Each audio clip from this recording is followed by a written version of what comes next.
हाय दोस्तों। इस वीडियो में क्या है कि अपन दो स्टॉक्स की एनालिसिस करने वाले हैं स्विंग ट्रेडिंग के लिए। अगर आपने नीचे दिए गए लिंक पे क्लिक करके अगर डीमैट अकाउंट ओपन किया हुआ है तो आप गूगल फॉर्म ज़रूर फिल कर दीजिए। जिससे क्या है कि जो मेंबर्स के लिए वीडियो होती हैं वो आपको बिल्कुल फ्री में प्रोवाइड कर दी जाएंगी। तो गूगल फॉर्म बिल्कुल आप फिल कर दीजिए अगर आपने हमारे नीचे दिए गए लिंक पे क्लिक करके अपना डीमैट अकाउंट ओपन किया है तो। और दोस्तों एक बात और ध्यान रखिए कि ये वीडियो क्या है कि प्योर एजुकेशनल पर्पस के हिसाब से होने वाली है। यहाँ पे कोई भी टिप प्रोवाइड नहीं की जाएगी। तो ये वीडियो आपको सिखाने के लिए है कि स्विंग ट्रेडिंग में आप एनालिसिस करके कैसे आगे बढ़ सकते हैं। तो स्टॉक का पहला नाम है the bike hospitality limited. Time frame हमने करंटली डेली लेके चला है, लेकिन हमको क्या करना है, पुराने सपोर्ट या फिर रेजिस्टेंस जो होते हैं स्टॉक के वो हमको चेक करने के लिए पहले जो टाइम फ्रेम है हमको वो डेली से हमको टाइम फ्रेम मंथली पे जाके देखना पड़ेगा। तो जो टाइम फ्रेम है इसको हम फिलहाल के लिए डेली से मंथली कर लेते हैं और एक बार मंथली टाइम फ्रेम पर अपना पुराना सपोर्ट या फिर रेजिस्टेंस लेवल चेक कर लेते हैं। तो स्टॉक का आप जो चार्ट देख पा रहे होंगे यहाँ पे, तो इधर आपको क्लियरली दिखाई दे रहा होगा। इस पॉइंट पर स्टॉक क्या है कि बहुत सपोर्ट लिया था, लेकिन यहाँ पे से सपोर्ट ब्रेक होने के बाद स्टॉक कंटिन्यूस नीचे आया हुआ है। अब दोबारा से स्टॉक नीचे से ऊपर की तरफ उठने की कोशिश कर रहा है। तो अब स्टॉक ऊपर की तरफ उठने की कोशिश तो कर रहा है, लेकिन क्या ऐसे रेजिस्टेंस लेवल है, मान लीजिए ऐसा कोई रेजिस्टेंस लेवल है जहाँ पे स्टॉक जाके टकरा के वापस से नीचे आने की पॉसिबिलिटी होती है। तो ऐसे रेजिस्टेंस लेवल हमको यहाँ पे आइडेंटिफाई करने हैं।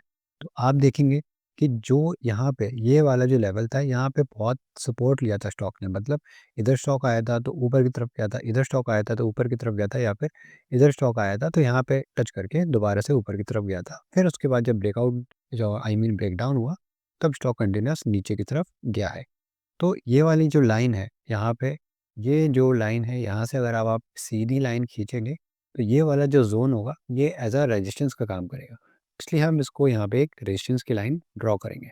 तो यहाँ से हम एक हॉरिजॉन्टल लाइन ड्रॉ करेंगे। तो ये हमने रेड कलर की लाइन ड्रॉ कर लिया कि ये अपना एक रेजिस्टेंस हो सकता है। मतलब यहाँ पे अगर स्टॉक आता है तो इस पे टकरा के दोबारा से नीचे की तरफ आ सकता है। तो ये हमने इसलिए अपनी एनालिसिस के लिए पुराना जो रेजिस्टेंस था वो हमने ड्रॉ कर लिया है। अब एक बार अपना जो टाइम फ्रेम है हम एक बार मंथली से वीकली टाइम फ्रेम पर भी एनालिसिस करके देखते हैं। मतलब एनालिसिस नहीं, एक हम जनरल ट्रेंड देख रहे हैं कि मंथली टाइम फ्रेम पर हमको एक स्ट्रॉन्ग अप ट्रेंड दिखाई दे रहा है रिसेंटली, और जो वीकली का टाइम फ्रेम है उस पे हमको अप ट्रेंड दिखाई दे रहा है। लेकिन यहाँ पे जो थोड़ा जो ऊपर जाने की इसकी जर्नी है वो थोड़ी स्लो है। और यहाँ पे हम एक जो लाइन है वो मैं आपको ड्रॉ करके दिखा रहा हूँ, क्योंकि वो एक सपोर्ट लाइन है। क्योंकि इस लेवल पे आप एक लाइन ड्रॉ करेंगे, इसको हम क्या है कि ग्रीन कलर से मार्क करेंगे।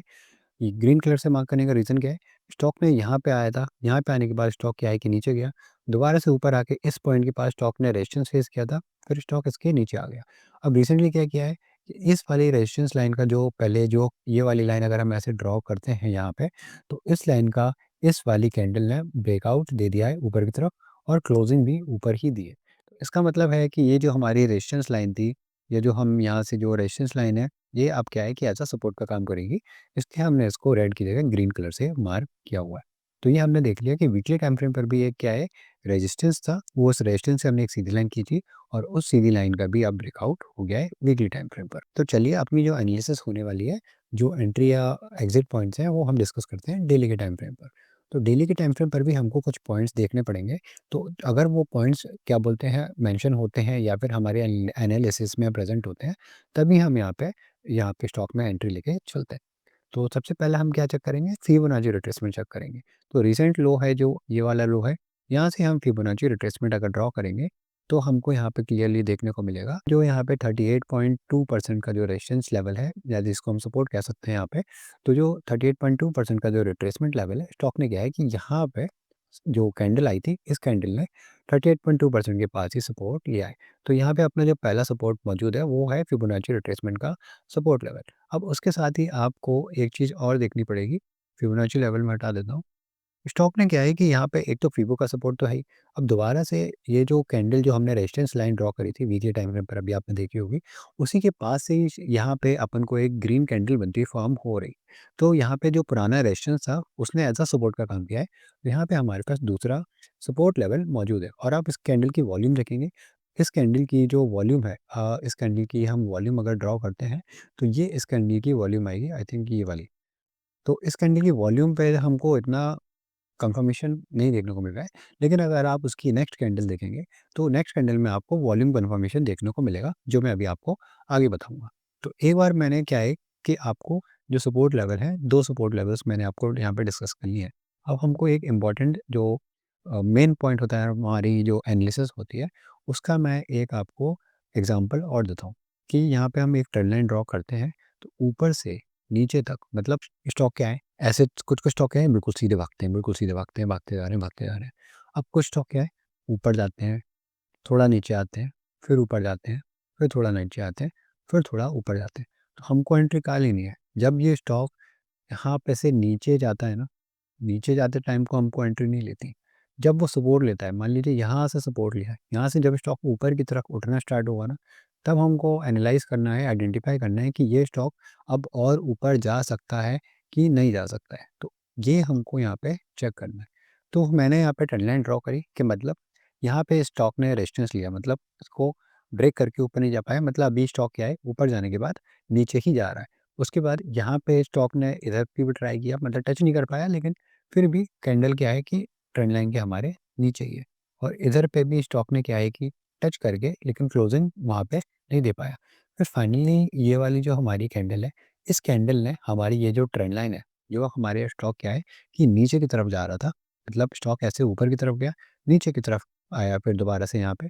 अब यहाँ से दोबारा उठने की कोशिश कर रहा है, और ये जो ट्रेंड लाइन है, जो रेजिस्टेंस वाली लाइन थी, उसका भी ब्रेकआउट हो चुका है। क्लोजिंग जो है, वो जो ट्रेंड लाइन है इसके जो ब्रेक किया है, इसके ऊपर ही हमको क्लोजिंग देखने को मिली है। और वॉल्यूम आप देखेंगे तो वॉल्यूम का कंफर्मेशन है, मतलब पिछले कैंडल से ज़्यादा ही वॉल्यूम मिला है। तो हमारी जो ब्रेकआउट वाली जो कैंडल होनी चाहिए, जो ट्रेंड लाइन का ब्रेकआउट देती है, उसका वॉल्यूम हमेशा पिछले कैंडल से ज़्यादा ही होना चाहिए, या फिर कह सकते हैं कि काफ़ी ज़्यादा हो वो बेटर है, लेकिन एटलीस्ट पिछले कैंडल से ज़्यादा वॉल्यूम हो तो वो हमारे लिए बेटर कंडीशन है।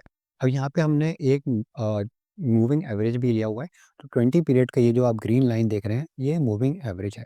तो इस मूविंग एवरेज क्या है, स्टॉक क्या है कि कुछ मूविंग एवरेज के पास से भी सपोर्ट लेता है। तो यहाँ पे इसने 20 पीरियड का मूविंग एवरेज के पास से सपोर्ट लिया है। यहाँ पे आप देख सकते हैं कि मैंने 20 पीरियड की मूविंग एवरेज लगाया हुआ है। तो यहाँ पे अपने पास 4 सपोर्ट लेवल मौजूद हैं। तो इन 4 सपोर्ट लेवल के बेसिस पर हम क्या कर सकते हैं, हमारी एंट्री हो सकती है। तो हमारी एंट्री कहाँ हो सकती है, ये जो हमारी जो ब्रेकआउट वाली कैंडल थी, इसी की क्लोजिंग के पास हम एंट्री ले सकते हैं। और स्टॉप लॉस हमारा ऐसा हो सकता है, क्योंकि जो हमारा सपोर्ट था, तो यहाँ पे ये वाला तो हमारा सपोर्ट का काम किया है, तो हम इस सपोर्ट के थोड़ा-सा नीचे ही अपना स्टॉप लॉस प्लान करके चल सकते हैं।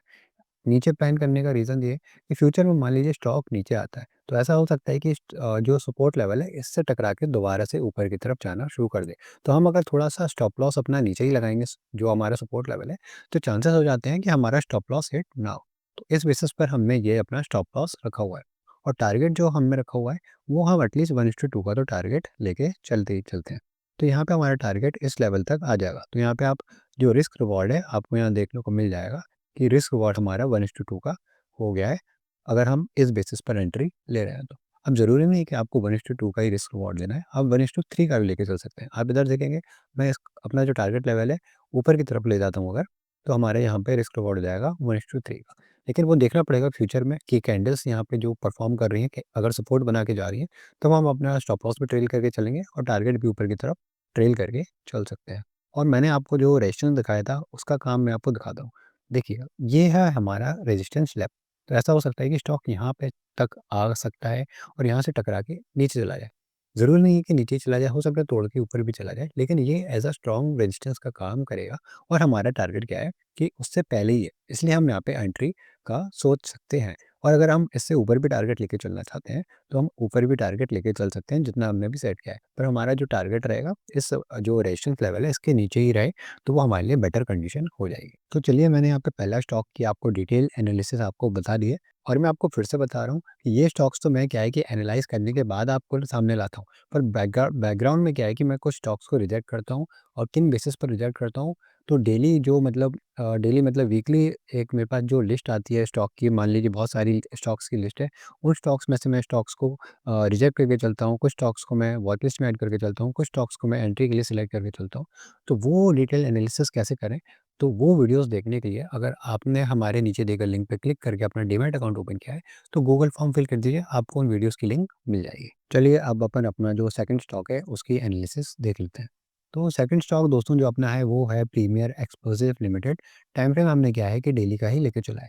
पर पुराने सपोर्ट एंड रेजिस्टेंस लेवल अगर हमको चेक करने हैं, तो वो चेक करने के लिए हमको सबसे पहले अपना टाइम फ्रेम क्या है, मंथली का टाइम फ्रेम करना पड़ेगा। तो उसके बेसिस पर हमको अपना जो पुराना रेजिस्टेंस लेवल है वो हमको दिखाई दे जाएगा। तो यहाँ पे हमको एक रेजिस्टेंस लेवल दिखाई दे रहा है, इसको हम रेड से मार्क करेंगे, क्योंकि इस पॉइंट पे स्टॉक क्या है कि टच करके बहुत नीचे आया हुआ है। तो ये हमारा एक स्ट्रॉन्ग रेजिस्टेंस लेवल हो सकता है। तो ये हमने मंथली टाइम फ्रेम पर देख लिया कि स्टॉक ऊपर की तरफ जा रहा है। ऊपर की तरफ जाने के बाद थोड़ा-सा रिट्रेस कर रहा है। अब यहाँ से दोबारा से स्टॉक क्या है, कि ऊपर जाने की कोशिश कर रहा है। तो हमको दिख रहा है कि मंथली टाइम फ्रेम पर भी स्टॉक क्या है, ऊपर की जर्नी हमको दिखाई दे रही है। अब हमको मंथली टाइम फ्रेम से एक बार जो टाइम फ्रेम है हमारा, एक बार वीकली टाइम फ्रेम पर भी चल के देख सकते हैं। तो वीकली टाइम फ्रेम पर आपको देखने को मिलेगा कि एक रेजिस्टेंस लेवल यहाँ पे हो सकता है, और स्टॉक ने क्या है कि अभी इस रेजिस्टेंस लेवल के ऊपर क्लोजिंग नहीं दी है। तो ये हमारा एक रिस्क एंट्री हो सकती है, क्योंकि हम यहाँ पे जो एंट्री अगर लेके चलेंगे, तो वो हमारी एक अर्ली एंट्री होगी, क्योंकि हमारा यहाँ पे जो पुराना रेजिस्टेंस लेवल था वो ब्रेक नहीं हुआ है। तो पुराना रेजिस्टेंस लेवल मतलब यहाँ से स्टॉक ने रेजिस्टेंस लेके नीचे की तरफ आया, और उसके बाद स्टॉक क्या है कि ऊपर की तरफ गया जब ब्रेकआउट दिया था, तो और यहाँ पे सपोर्ट लेने की कोशिश कर रहा था, लेकिन जहाँ पे सपोर्ट नहीं ले पाया, स्टॉक दोबारा से नीचे गया। अब यहाँ से दोबारा इस रेजिस्टेंस लेवल के पास स्टॉक आया हुआ है, पर स्टॉक ने क्या है कि क्लोजिंग इसके ऊपर नहीं दी है। तो ये अगर हम एंट्री लेके चल रहे हैं, तो यहाँ पे हमारी एक अर्ली एंट्री कंसिडर करी जाएगी। चलो अब मैं आपको क्या है कि जो हमारा डेली का टाइम फ्रेम है, उस पे हम अगर एंट्री ले रहे हैं इस स्टॉक में, तो उसके बेसिस पर हम क्या एनालिसिस कर सकते हैं। तो सबसे पहले तो हमको फिबोनाची रिट्रेसमेंट ड्रॉ करना पड़ेगा। फिबो लेवल ड्रॉ करने के लिए जो रिसेंट लो है और जो रिसेंट हाई है, उसको हम क्या है कि ऐसे लगा के देखेंगे। तो यहाँ पे आपको क्लियरली दिखेगा कि ये जो 38.2% का जो लेवल है, यहाँ पे स्टॉक ने क्लियरली सपोर्ट लिया हुआ है। तो पहला सपोर्ट हमको फिबोनाची रिट्रेसमेंट का यहाँ पे है। तो अगर अपन दूसरा जो सपोर्ट लेवल यहाँ पे हो सकता है, उसकी बात करें अगर, तो ये जो हमारा मूविंग एवरेज है, यहाँ पे हमारे पास क्या है कि 20 पीरियड का मूविंग एवरेज है जो बनना स्टार्ट हुआ है, और स्टॉक ने क्या है कि इसी के पास से सपोर्ट लेके स्टॉक यहाँ नीचे टकरा के दोबारा से ऊपर की तरफ जाने की कोशिश कर रहा है। तो यहाँ पे मतलब कह सकते हैं कि हमारा 20 पीरियड का मूविंग एवरेज है, वो हमारा सेकंड सपोर्ट लेवल यहाँ पे हम कंसिडर करके चल सकते हैं। और तीसरा पॉइंट हमारा क्या हो सकता है कि मैंने जो आपको पिछले जो स्टॉक में बताया था, ऊपर से नीचे तक स्टॉक जब तक आता है, उस ट्रेंड लाइन का जब तक ब्रेकआउट नहीं हो जाता है, तब तक हम एंट्री नहीं लेते। तो इस कैंडल ने क्या है कि ब्रेकआउट तो दिया, लेकिन ब्रेकआउट जो दिया वो रेड कैंडल ने दिया है, तो इसलिए हम इसको ब्रेकआउट कंसिडर नहीं करेंगे। उसके बाद वाली कैंडल इसने भी क्या है कि रेड कैंडल ही बनाई है, तो इसको भी हम ब्रेकआउट कंसिडर नहीं करेंगे। तो लेटेस्ट वाली जो कैंडल है, इसने क्या है कि ब्रेकआउट दिया है, मतलब ब्रेकआउट हम कंसिडर करके चल सकते हैं कि इस ट्रेंड लाइन का ब्रेकआउट अब इस वाली ग्रीन वाली कैंडल ने दे चुका है। और आप वॉल्यूम भी देखेंगे तो पिछले कैंडल से वॉल्यूम भी ज़्यादा ही है।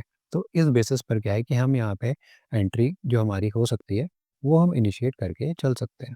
तो यहाँ पे हमारी एंट्री अगर हम इसके क्लोजिंग प्राइस के पास ही ले रहे हैं, और स्टॉप लॉस हमको कहाँ लगाना है, सपोर्ट के थोड़ा सा ही नीचे। तो सपोर्ट लेवल अपना कहाँ है, ये स्टॉक ने क्या है कि यहाँ से सपोर्ट लिया है ना? आप क्लियरली दिखाई दे रहा होगा कि इस प्राइस जो ज़ोन है, स्टॉक यहीं पे आता है तो ऊपर की तरफ जाता है, और इसको ब्रेक नहीं किया है इस ज़ोन को, जो रेड लाइन मैंने आपको ड्रॉ करके दिखाई है। स्टॉप लॉस हम थोड़ा-सा नीचे ही लगा के चल रहे हैं।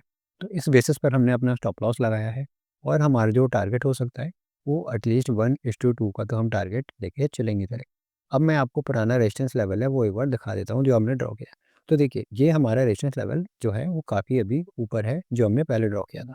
तो अगर हमारा स्टॉक ये अच्छा परफ़ॉर्म करता है, इसको ब्रेक करके ऊपर जाता है, यहाँ पे सपोर्ट बनाता है, फिर और ऊपर जाने की कोशिश कर रहा है, तो हम यहाँ पे क्या है, अपना टारगेट ऊपर की तरफ भी ले जा सकते हैं। हम अपने टारगेट को 1:3 करके भी चल सकते हैं, और फिर हमारा जो स्टॉप लॉस होगा, हम यहाँ से इस लेवल से जो हमारा स्टॉप लॉस है, हम यहाँ पे ऊपर का जो सपोर्ट बनाएगा, वहाँ पे अपना ट्रेल करके चल सकते हैं। तो चलिए, मैंने यहाँ पे आपको क्लियरली 2 स्टॉक्स का जो डिटेल एनालिसिस है वो मैंने शो कर दिया है।